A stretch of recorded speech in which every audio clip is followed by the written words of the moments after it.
बिस्मिल्लाहिर्रहमानिर्रहीम। Circle properties का जो टेस्ट हुआ था उसका सॉल्यूशन मैं आपके साथ शेयर कर रहा हूँ। The first question is in एक सर्कल हमें दिया हुआ है, उसके अंदर कुछ हमें एक डायमीटर प्रोवाइडेड है। डायमीटर के बाद हमें यहाँ पे एक आइसोसेलेस ट्राइंगल भी गिवन है, तो इस आइसोसेलेस ट्राइंगल को भी हम यूज़ कर सकते हैं।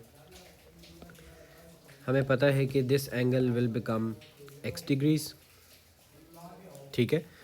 और वी ऑल्सो नो कि ये एंगल जो है, क्योंकि रेडियस और टेंजेंट है और इसके दरमियान जो एंगल बनता है इट इज़ 90।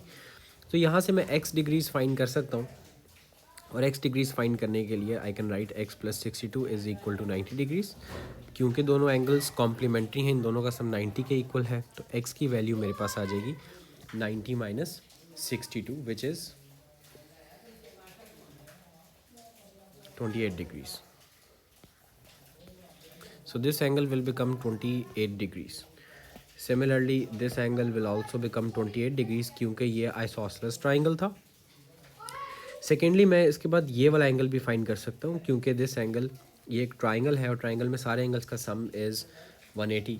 तो मैं इन 28 को मल्टीप्लाई करके 2 से 180 से सब्ट्रैक्ट कर दूँगा, तो मेरे पास ये एंगल आ जाएगा विच इज़ 124। अब मेरे पास ये एक क्वाड्रिलेटरल बन गया। This is not a cyclic quadrilateral, ये क्वाड्रिलेटरल है जिसके सारे एंगल्स को अगर मैं ऐड करूं तो मेरा answer should be equal to 360 degrees. तो यहाँ पे मेरे पास एक एंगल ये है 90 डिग्रीज, एक एंगल ये है 90 डिग्रीज, एक 124 डिग्रीज और एक वाई। बाकी सारी चीज़ों को मैं रिमूव कर देता हूँ ताकि आपको कन्फ्यूजन ना दे दूँ। 124 plus 90 plus 90 plus y should be equal to 360 degrees, और y की वैल्यू यहाँ से मेरे पास आ जाएगी 56 डिग्रीज।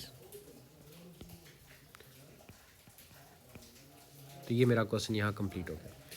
सेकंड क्वेश्चन में वो कहता है A B and B C are chords of a circle centre O blah blah blah. अब यहाँ पे कई बच्चों ने साइक्लिक क्वाड्रिलेटरल प्रॉपर्टी यूज़ की है। यहाँ पे मैं आपको बड़ा सा करके लिख देता हूँ, cyclic quadrilateral is not used here.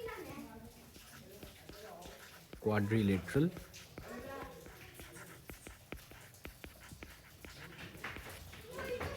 Is not used, क्योंकि अगर आप साइक्लिक क्वाड्रिलेटरल की प्रॉपर्टी याद करें तो उसकी प्रॉपर्टी में बच्चे ये चीज़ थी कि आपके पास आपके क्वाड्रिलेटरल के चारों कोने जो है, चारों वर्टिसेस जो हैं, they should touch the circle. लेकिन इस क्वेश्चन के अंदर ये ट्रिकी क्वेश्चन था एक। इस क्वेश्चन के अंदर आपका जो साइक्लिक क्वाड्रिलेटरल है, वो जो क्वाड्रिलेटरल है वो सर्कल के चारों पार्ट्स पे टच नहीं करता। आपने क्वाड्रिलेटरल लिया डी ओ ई बी।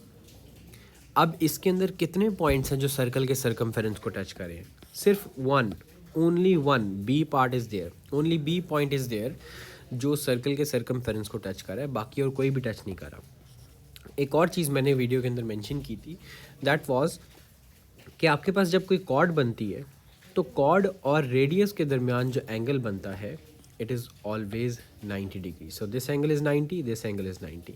अब अगेन ये क्वाड्रिलेटरल है जिसके चारों एंगल्स को जब आप ऐड करेंगे तो answer should be equal to 360 degrees. 108 plus 90 plus 90 plus x degrees is equal to 360 degrees, और यहाँ से आप एक्स की वैल्यू फाइंड कर सकते हैं विच इज़ 72 डिग्रीज। और इसका रीज़न क्या होगा? इसका रीज़न, अगर आपने साइक्लिक क्वाड्रिलेटरल लिखा है तो ये गलत रीज़न है। इसका रीज़न ये होगा कि sum of angles in quadrilateral is 360 degrees, ठीक है। और आप इस एंगल को भी एक्सप्लेन कर सकते हैं कि B D A is equal to sorry, not BDA, it is BDO is equal to BEO is equal to 90 degrees, because angle between radius and chord is 90। Question number 3 के अंदर उसने आपको एक बड़ा खूबसूरत सा सर्कल बना के दिया था, और इसके अंदर एक चीज़ जो आइडेंटिफाइड थी दैट वाज कि A D is the diameter of your circle. तो डायमीटर से जब हमारे पास सर्कमफेरेंस के ऊपर कोई एंगल बनता है, इन this case this angle is 90। अब इस 90 में से आपको ये 24 शो कर दिया हुआ है, तो you can find this angle hair. इस एंगल को फाइंड करने के लिए आपने 90 में से 24 को माइनस करना था, तो आपके पास एंगल आ जाता विच वॉज 66 डिग्रीज। अब ये सबसे पहली प्रॉपर्टी है कि if you have diameter, instruction ये है कि डायमीटर गिवन है तो 90 डिग्रीज प्रोड्यूस करें। 90 डिग्रीज को यूज़ करते हुए मैंने 66 डिग्रीज फाइंड कर दिया। अब using this property I can also find, अब देखो मेरे पास एक और ट्राइंगल बन रहा है एफ सी डी। इस एफ सी डी ट्राइंगल के अंदर सारे एंगल्स का सम इज़ 180 डिग्रीज, तो मैं ये एंगल भी फाइंड कर सकता हूँ। तो 66 प्लस 72 138 आ गया। इसको 180 में से माइनस करूँगा तो I will have this 42 degrees. अब एक और चीज़ आपने यहाँ आइडेंटिफाई करनी थी कि A D is the straight line, और स्ट्रेट लाइन पे सारे एंगल्स का सम इज़ 180 डिग्रीज। तो if this angle is 42 then this angle will become 180 minus 42। In this case it is 138 degrees. अब आपने देखना ये था कि क्या आपके पास तीसरी इंस्ट्रक्शन ये होती है, दूसरी इंस्ट्रक्शन ये थी कि you have to find tangent. तो टेंजेंट तो नहीं था, इसलिए हम दूसरी इंस्ट्रक्शन को यूज़ नहीं करेंगे। अब तीसरी इंस्ट्रक्शन ये थी कि you have to find a cyclic quadrilateral. तो yes you have a cyclic quadrilateral in this question which is A B B C C D and A D. तो ये आपके पास एक साइक्लिक क्वाड्रिलेटरल बन रहा है। इसी तरह इस साइक्लिक क्वाड्रिलेटरल में ऑपोजिट एंगल्स का सम इज़ 180। तो बी और डी आपस में ऑपोजिट एंगल्स हैं। डी एंगल आपके पास गिवन है, इट इज़ 72, और बी एंगल आप फाइंड कर सकते हैं आफ्टर सब्ट्रैक्टिंग 72 फ्रॉम 180 डिग्रीज। तो दिस इज़ 108 डिग्रीज। तीसरी प्रॉपर्टी ये थी, चौथी प्रॉपर्टी ये थी कि आपने सेंटर में कोई एंगल फाइंड करना है। तो मेरे पास कोई भी ऐसा एंगल नहीं है जो सेंटर में प्रोड्यूस हो रहा हो, तो I will move on towards last instruction which is I have to find कि क्या मेरे पास कोई सर्कमफेरेंस पे एंगल बन रहा है। तो yes I have this angle at circumference. Look at this, C के ऊपर एक एंगल बन रहा है 24 डिग्रीज, और सी से ही और ए और ई वाले स्टार्टिंग पॉइंट से ही मेरे पास एक एंगल बन रहा है डी के ऊपर। ठीक है, तो angles in the same segment वाली प्रॉपर्टी यूज़ होगी। If this angle is 24 then this angle is also 24 degrees. Similarly, if this angle is 138 then this angle is also 138, vertical opposite. इसी तरह मैं ये वाला एंगल भी फाइंड कर लूँगा। तो 24 प्लस 138 162 आ गया। इसको मैं 180 में से माइनस करूँगा, I will have 18 degrees which is this. अब I think I do not need to find any other angles. मैं जल्दी से देखता हूँ कि उसने मुझसे क्या पूछा हुआ था। The question asked me about A D E which is 24 degrees, this angle. The question asked me about CFD. So CFD is this angle, it is 42 degrees. And the question asked me about ABC, and ABC is right here, this angle ABC 108 degrees. Question number 4 के अंदर, अब again the question was quite easy. Diameter मेरे पास एक available है ए सी, जिसका मतलब है ये मेरे पास 90 डिग्रीज़ का एंगल बनेगा। दूसरी प्रॉपर्टी इंस्ट्रक्शन ये कहती है कि फाइन टेंजेंट, टेंजेंट नहीं है। तीसरी प्रॉपर्टी कहती है cyclic quadrilateral, no cyclic quadrilateral नहीं है। चौथी इंस्ट्रक्शन कहती है एंगल एट सेंटर फाइंड करो, तो एंगल एट सेंटर मेरे पास ये बन रहा है। तो if I have an angle at centre then it is twice the angle at circumference. तो आपके पास सर्कमफेरेंस पे एंगल 2x था, ये एंगल आपके पास हो जाना था 4x। ठीक है, अब एक और मेरे पास एंगल एट सेंटर है विच इज़ दिस। अगर मैं इसकी बात करूं तो इस एंगल एट सेंटर से मेरे पास एक एंगल बन रहा है राइट हेयर। ठीक है, यहाँ का जो भी एंगल है, let's say this angle is a, तो ये ए ओ बी जो है ये 2a हो जाएगा। तो क्योंकि मेरे पास दोनों एंगल नहीं है, अभी मैं इसको इग्नोर करता हूँ। पांचवी इंस्ट्रक्शन मुझे कहती है angles in the same segment, यानी अगर आपके पास सर्कमफेरेंस पे कोई एंगल बन रहा है तो angles in the same segment वाली प्रॉपर्टी अप्लाई करते हैं। तो I have this angle at circumference, और इनके starting points B and C हैं। इन्हीं दो पॉइंट से मैं एक एंगल बना सकता हूँ ए के ऊपर right here. Angles in the same segment, if this is 2x then this is also 2x। सही हो गया। इसी तरह what I can do is, if this angle is 4x, तो मैं ये वाला एंगल भी फाइंड कर सकता हूँ, क्योंकि this is a straight line, A O C is a straight line, और स्ट्रेट लाइन पे एंगल्स का सम 180 डिग्रीज होता है। तो this angle will become 180 minus 4x। ठीक है, इसको मैं थोड़ा ओपन करके लिख देता हूँ, 180 माइनस 4x। ठीक हो गया। सिमिलरली, क्योंकि मुझे पता है मेरे पास B O C is an isosceles triangle, और आइसोसेलेस ट्राइंगल में दो एंगल्स जो हैं वो सेम होते हैं, this angle and this angle, they are both same. तो यहाँ पे मैं ये प्रॉपर्टी यूज़ कर सकता हूँ, 4x plus a is equal to 180 degrees. इनका सम, क्योंकि ट्राइंगल है तो इनका सम 80 डिग्रीज़ के 180 डिग्रीज़ के इक्वल होगा। तो 4x plus 2a is equal to 180, और a की वैल्यू मुझे फाइंड करनी है, तो this will be 2a equals 180 minus 4x, और a will be equal to 180 minus 4x whole divided by 2। a की वैल्यू मेरे पास आ जाएगी 90 माइनस 2x। ठीक है, इसको मैं फर्दर एक स्टेप लेके जाता हूँ, तो 180 divide by 2 minus 4x divided by 2, तो this will give you this answer. तो मेरे पास एक एंगल जो है वो आ गया 90 minus 2x, this angle is also 90 minus 2x। अब देखते हैं क्वेश्चन के अंदर उसने मुझसे क्या पूछा हुआ था। अच्छा, एक और चीज़, क्योंकि this angle is 2x, this angle will also be 2x। तो आप ये, और ये एंगल तो 90 माइनस 2x आप ऐसे भी फाइंड कर सकते थे, क्योंकि दिस एंगल इज़ 90 डिग्रीज़, तो 90 डिग्रीज़ में से 2x आपके पास आ गया है, तो पीछे कितना रह जाएगा, पीछे 90 माइनस 2x रह जाएगा। तो बी ए सी उसने आपसे पूछा है, B A C is 2 times of x। Next उसने आपसे बी ओ सी पूछा है, B O C is 4 times of x। और लास्टली उसने आपसे पूछा है O C B, which is this angle, तो this is 90 minus 2x। Second part के अंदर वो कहते हैं calculate x when O B E is equal to x। वो कह रहा है अगर ओ बी ई जो है वो x आ जाए, ओ बी ई, ऑलराइट, इसको मैं थोड़ा सा ज़रा क्लियर कर दूँ। वो कहते हैं अगर आपके पास ये एंगल जो है ये x डिग्रीज़ के इक्वल आ जाए, और आपके पास डी ई सी जो है विच इज़ दिस एंगल, अगर ये एंगल आपके पास 123 डिग्रीज़ के इक्वल हो, तो find the value of x। हमने ये वाला एंगल 4x फाइंड किया हुआ है, this angle is 180 minus 4x। ठीक है, और इसी तरह मैं ये वाला एंगल भी फाइंड कर सकता हूँ। कैसे? Because D E B is a straight line, और स्ट्रेट लाइन के ऊपर एंगल्स का सम इज़ 180 डिग्रीज।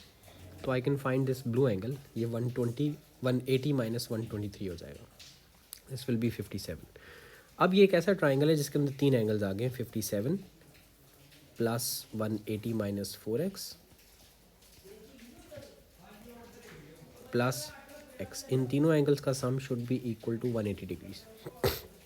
सॉल्व किया, 57 plus 180 minus 4x plus x equals 180। 57 plus 180 ये हो जाएगा 207,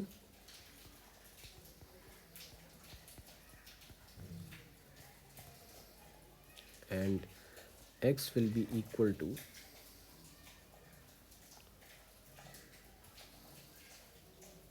9 degrees. I'll have to check या कहीं पे मिस्टेक हो रही है। 57 plus 180 minus 4x plus x minus 3, 180 plus 57 237, this is 237। तो 237 minus 180 minus 237 is 57, and 57 divide by 3 negative 3 is negative 57 divide by negative 3 is positive 19। तो 19 degrees is your final answer. B part के अंदर उसने आपको कहा है x is equal to P L R equals S L Q.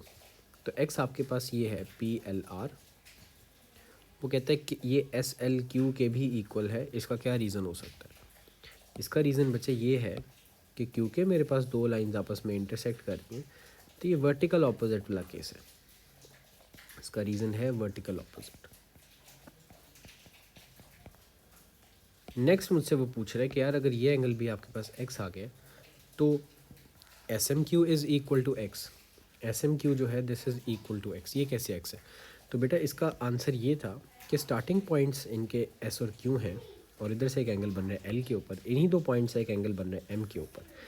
तो इसका reason था एंगल्स इन सेम सेगमेंट।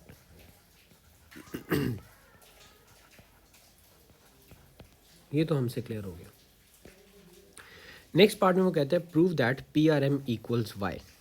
वो कहते हैं बताएं जी ये पी आर एम जो एंगल है ये वाई डिग्रीज कैसे है, कैसे है ये आपने बताना है। अब देखें एक चीज़ आपको पता है कि पी एल क्यू जो है this is a straight line और स्ट्रेट लाइन के ऊपर एंगल्स का जो सम होता है it is equal to 180 degrees. तो मैं ये वाला एंगल फाइंड कर सकता हूँ। ये कैसे फाइंड कर सकता हूँ? ये स्ट्रेट लाइन है, उस स्ट्रेट लाइन के ऊपर उसने वाई डिग्रीज मुझे दे दिया। मैं ये ब्लू वाला एंगल फाइंड कर सकता हूँ बाय सब्ट्रैक्टिंग इट फ्रॉम 180। तो 180 माइनस वाई डिग्रीज जो है मेरे पास ब्लू वाला एंगल आ जाएगा। अब मुझे एक और चीज़ जो पता है वो ये है कि जी आर पी एल एम जो है this is a cyclic quadrilateral. इसकी चारों साइड्स सर्कल के सर्कमफेरेंस पर टच हो रही हैं। कौन से वाले सर्कल पे? छोटे वाले सर्कल के सर्कमफेरेंस पर टच हो रही हैं। तो साइक्लिक क्वाड्रिलेटरल की प्रॉपर्टी ये कहती है कि opposite angles are supplementary. So if this red angle is 180 minus Y तो इसका ऑपोजिट पी आर एम जो होगा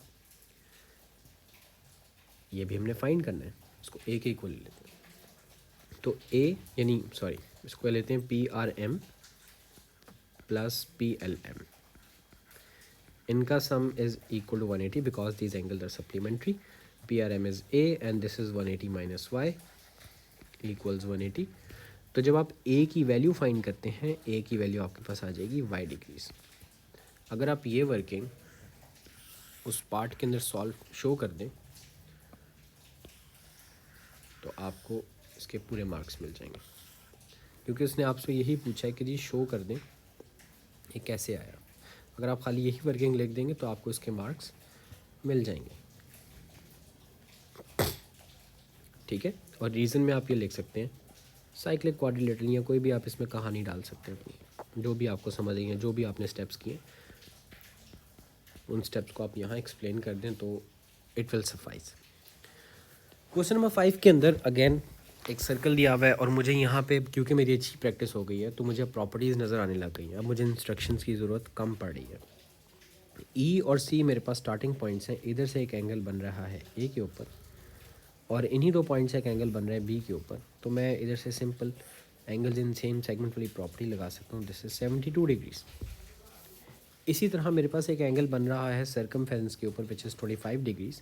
लेकिन क्योंकि इनके स्टार्टिंग पॉइंट्स ए और बी हैं और इधर से मेरे पास कोई और एंगल नहीं बन रहा तो ये मेरे पास डेड लॉक है।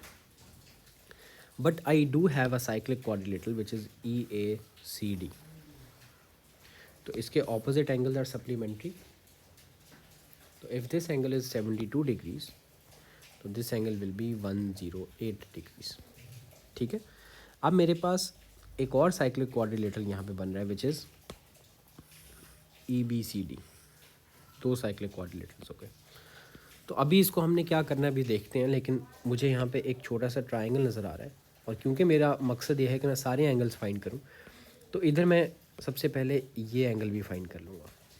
तो दिस एंगल क्योंकि this is a triangle E x A is a triangle तो ट्राइंगल के सारे एंगल्स का सम इज़ 180 डिग्रीज। तो मेरे पास ये मार्क्ड एंगल जो है दिस विल बिकम 83 डिग्रीज।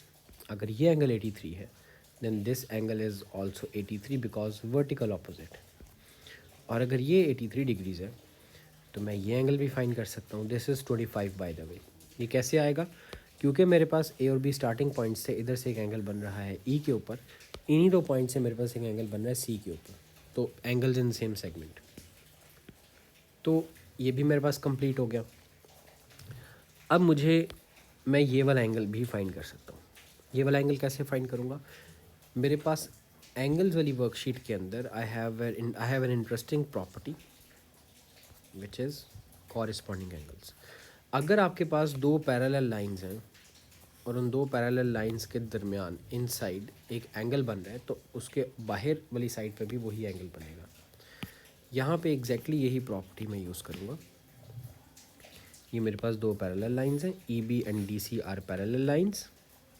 इन दो पैरेलल लाइंस को एक तीसरी ट्रांसवर्सल लाइन इंटरसेक्ट कर रही है। तो if this angle is 83 then this angle is also 83 degrees. ठीक है। इसके अलावा I think we do not need any other angle as such, बल्कि ये मेरे पास 83 + 25 डिग्रीज एक एंगल बन रहा है विच इज़ 108 डिग्रीज। अगर ये 108 डिग्रीज है तो इसका ऑपोजिट एंगल कितना होगा? 72 डिग्रीज। क्यों? क्योंकि ई बी सी डी जो है this is a cyclic quadrilateral and opposite angles are supplementary angles.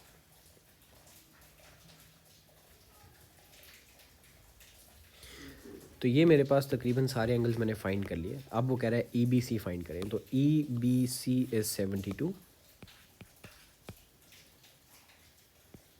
Next मुझे उसने कहा है सी एक्स बी फाइंड करें, तो C X B is also 72।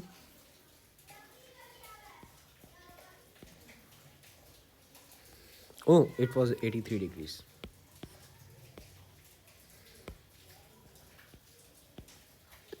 Next वो कहता है ई डी सी, तो E D C is 108। Next I have to find A C D and A C D is 83 degrees.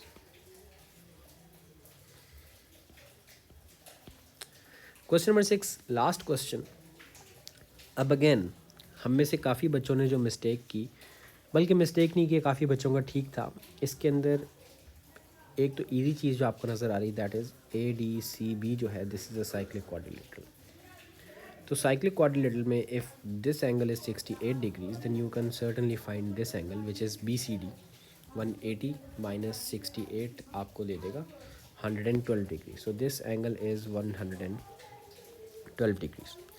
Similarly आपके पास starting points हैं D and B, इनसे एक angle बन रहा है सेंटर के ऊपर, इन्हीं दो पॉइंट से एक एंगल बन रहा है सर्कमफेरेंस के ऊपर। तो angle at the centre is half at the circumference. तो 62 का जो डबल है वो बी ओ डी हो जाएगा, दिस इज़ 136। अब आप ये देखें कि डी ओ बी सी जो है this is a quadrilateral, this is not a cyclic quadrilateral, this is just a quadrilateral. Quadrilateral में चारों एंगल्स का सम इज़ 360 डिग्रीज। तो ये एंगल मुझे फाइंड करना है, तो x + 136 + 112 + 52 should be equal to 360 degrees, और x की वैल्यू आपके पास आ जाएगी 60 डिग्रीज।